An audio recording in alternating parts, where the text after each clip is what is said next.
ในปัจจุบันข้าพเจ้าจะบอกทานเกี่ยวกับวิธีการลงทะเบียนใน1 เคมได้อย่างง่ายดายและไวจากอุปกรณ์ใดหนึ่งเพื่อให้ได้รับผลกำไรใหญ่โดยการพนันกีฬาเปิดตัวท่องเว็บในโทรศัพท์หรือคอมพิวเตอร์ของทานพิมพ์1 เคมในแท็บค้นหาและไปที่เว็บไซต์อยู่ที่นั้นทานจะเข้าไปในเมนูหลักเลือกปุ่มลงทะเบียนข้าพเจ้าแนะนำให้ทานเลือกทางเลือกอีเมลเพราะว่านี้แม่นการลงทะเบียนอย่างเต็มที่กับการปกป้องข้อมูลของทานในที่นี้ทานเลือกประเทศสกุลเงินภาคพื้นใส่ที่อยู่อีเมลของทานชื่อนามสกุลและเบอร์โทรศัพท์สำหรับการปกป้องสร้างรหัสผ่านที่เข้มแข็งและใส่รหัสโปรโมชั่นหัว19ซึ่งให้ 200% ให้กับเงินฝากของทานและกดปุ่มลงทะเบียน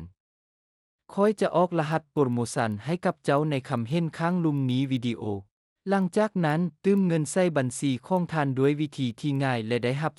200% ในเงินฝากครั้งทำอิฐของทาน